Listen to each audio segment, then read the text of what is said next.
wasn't supposed to happen this fast. Spencer Rattler wasn't expected to be the center of attention at Saints training camp. He entered as a developmental prospect, a quarterback many assumed would sit quietly behind the scenes, soaking up experience. But within days, he upended the script. With every crisp pass and rapid-fire decision, Rattler isn't just participating in a quarterback competition, he's defining it. While veteran names and draft pedigrees captured early headlines, it's Rattler who has emerged as the heartbeat of the offense, commanding reps with starter-like urgency. The most telling detail? He has yet to take a single snap with the third team. The numbers only reinforce the shift. Across the first 3 practices, Rattler has stacked 2 flawless passing days, 9 for 9 on day 1, 10 for 10 on day 3. These weren't just vanilla checkdowns either. He's dropping passes in stride, finding windows with NFL timing, and delivering with confidence. One moment that lit up the field, a laser to Rashid Shaheed on a slant, hitting him in stride for a touchdown. Another came on a deep crossing route to tight end Michael Jacobson, a throw layered with touch and anticipation. While his red zone execution still needs polish, the rhythm and timing of his throws suggest readiness well beyond expectations. But the story isn't Rattler alone. Tyler Shough, the unheralded rookie from Texas Tech, is lurking just behind the curtain, and he might be the biggest variable in this race. He hasn't seized headlines the same way, but coaches are taking notes. His deep ball is drawing quiet admiration, and when it comes to ball placement, Shough is showing something rare. One throw on day 3 turned heads, a full-speed crossing route to Juwan Johnson with 3 defenders closing. Shough dropped the ball right on the sideline, threading it through a shrinking window with veteran precision. It wasn't just impressive, it was a signal. While Rattler's hot start has captured attention, Shough is carving a role through sharp decisions in high-pressure situations. And unlike Rattler, he's already cycled through third-team reps, a move that suggests the staff is strategically building his foundation for more responsibility ahead. Red zone production is already tilting in Shough's favor.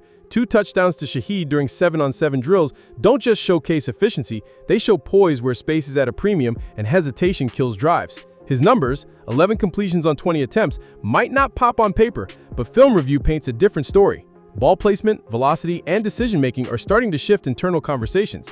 There's an efficiency to his approach that's impossible to ignore.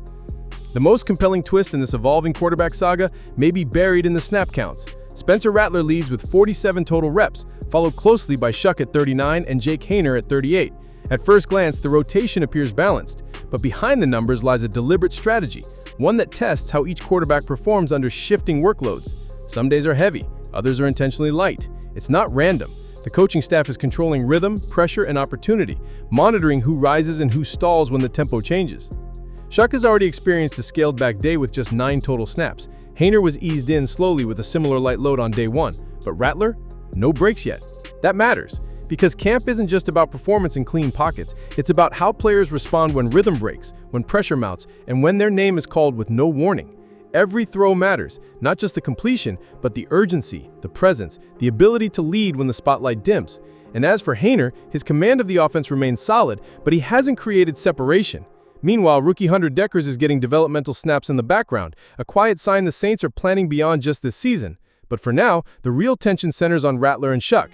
The next padded session could tip the balance, revealing who holds up when the speed turns real and the defense is allowed to collapse the pocket.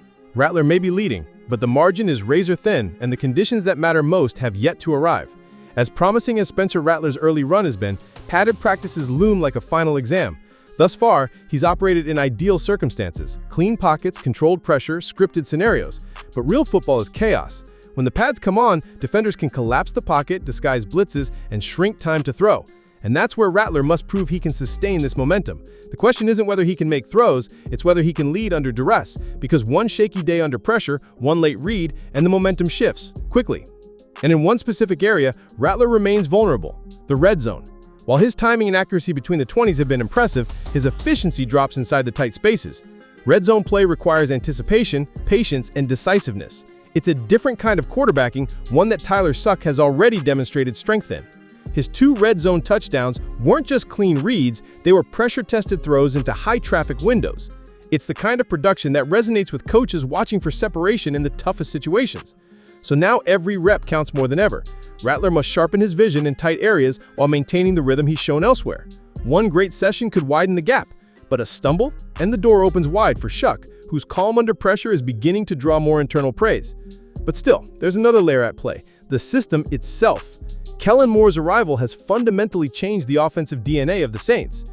The former Chargers offensive coordinator isn't just installing plays, he's installing tempo, flexibility, and structure. Moore's system demands quick decisions, multiple reads, and constant motion, all under a heightened pace. The goal?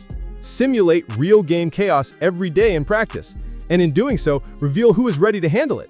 That shift is already visible. Spencer Rattler isn't being spoon-fed screens and slants. He's being asked to attack all three levels of the defense. Shuck is being given freedom to stretch the field and work option routes, rare responsibilities for a rookie. Even Jake Haener is getting live looks in midfield concepts that demand anticipation and timing. Moore is testing every quarterback, not to see who fits a rigid mold, but to find out who thrives when the structure demands creativity and speed. The changes are subtle but critical. Fewer huddles, sharper communication, faster resets. Every practice period has been transformed into a live-action simulation. And whoever emerges from this environment will not just have won a quarterback job, they will have earned it through fire. But the transformation isn't limited to the quarterbacks. It's the unheralded names around them, players like tight end Michael Jacobson, who are redefining the rhythm of this offense. At 6'6" with a background in basketball, Jacobson is proving to be more than a camp body.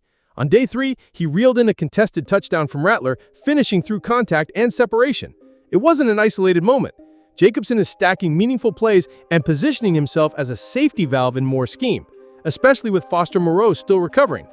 Then there's Mason Tipton, a name few outside New Orleans recognize, but inside camp, he's flashing consistently. A sharp sideline route where he connected with Rattler in perfect sync, the ball arriving before Tipton turned his head, showcased chemistry that doesn't form by accident. It's built in film rooms, post-practice reps, and quiet hours when no one is watching.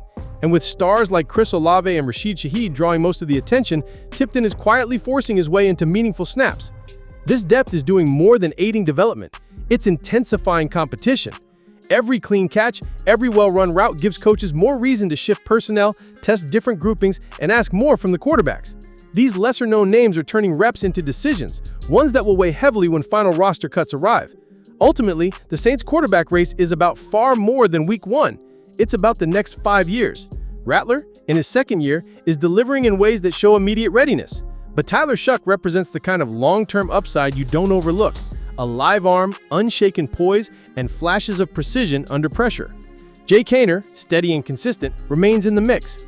But this decision will echo beyond 2025. With Derek Carr gone, there is no safety net, no veteran buffer. This camp isn't preparing for the future, it is the future. And Kellen Moore, through design and tempo, is building the foundation in real time. So the question remains, do the Saints lean into early execution or bet on ceiling and long-term growth? Has Rattler done enough to claim the job outright, or is Shuck about to seize his moment when the hitting starts? The answers will come soon, and this might just be the most unpredictable quarterback race New Orleans has seen in a decade.